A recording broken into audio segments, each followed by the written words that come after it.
What is going on? Politics Gaming here, and today we are going to be doing another election prediction. This is going to be Donald Trump versus Tom Steyer. Tom Steyer is a billionaire, hedge fund manager, philanthropist, environmentalist, liberal activist, and fundraiser. He is probably one of the only billionaires on the Democratic Party actually running other than Andrew Yang, and Andrew Yang might be coming soon, even though most of the time he's a meme.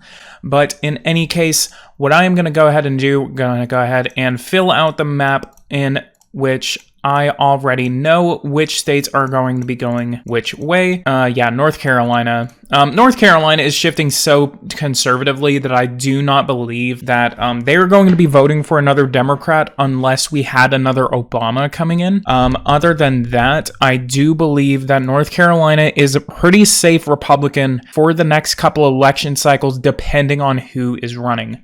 Even Joe Biden, I do not believe he would win in this case. I also believe that Ohio would be going in the president's favor, as well as Iowa and Arizona. Now, coming over to the Democrats, I will be filling this out. Now, coming over to California, California, again, is solid Democrat. They will not be voting for another Democrat in any case whatsoever until we had just some progressive Republican coming in. California, in any situation whatsoever, will never vote for a Republican.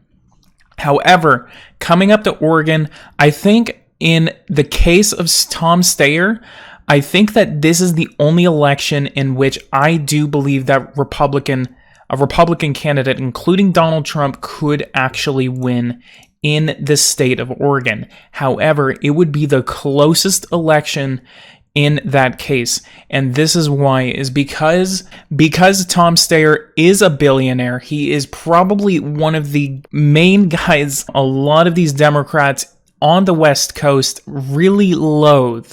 They cannot stand people like this, and he would basically be looked at as a second Donald Trump. So a lot of the votes from Oregon may be actually going over to a lot of these third-party candidates, whoever would be running for the third party. So that is why I do believe that Oregon could actually switch over to the Republicans in that case. However, coming over to Washington, I believe it would be very close in the Democrats' favor, so that would give them Washington's 12 electoral votes. In the case of Oregon, however, whenever the electoral college meets, I do believe that 1 or 2 electoral votes, possibly even 3 or 4, could be shifted away as they did in 2016, because a lot of the people who would be assembling for the Electoral College in the Oregon State Representative House, a lot of people in the state would not want to vote for him. However, the state needs to assemble their Electoral College to vote for the candidate that was voted for.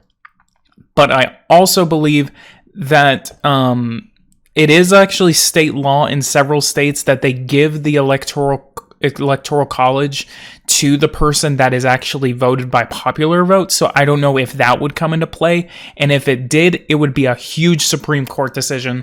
So that's why I'm wanted to spend a couple of minutes on Oregon.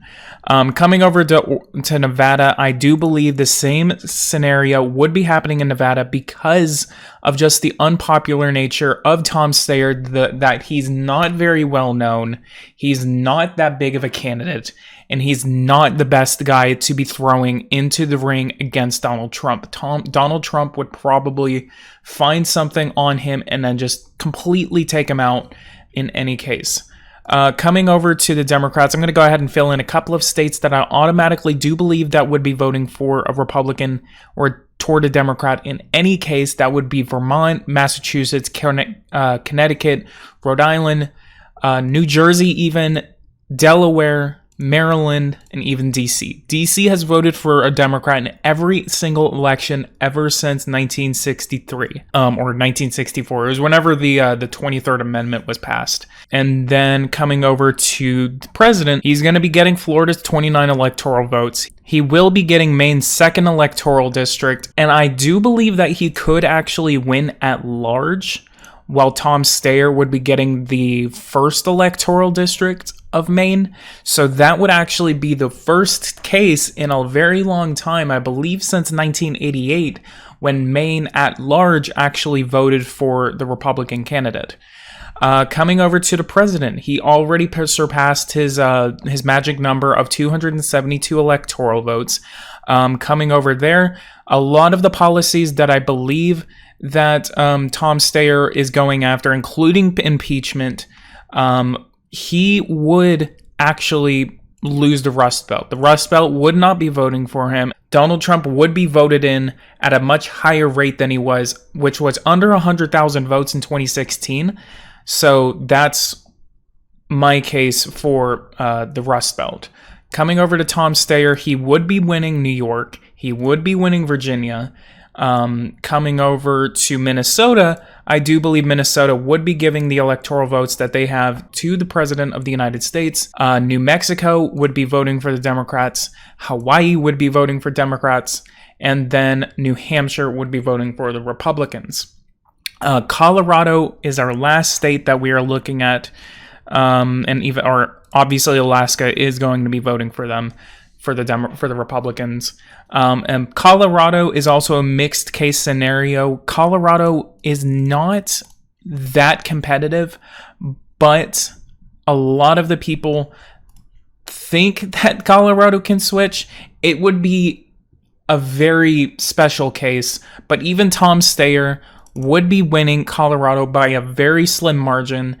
So this is going to be the map between Donald Trump and Tom Steyer. 203 electoral votes for the Democrats and 335 for the Republicans, with a pickup in Nevada, Oregon, and New Hampshire, as well as Maine at large. So if you guys like this, go ahead and leave a like, subscribe to the channel if you are new. I'm going to be doing more videos like this in the next couple of days, and I will see you guys in the next one.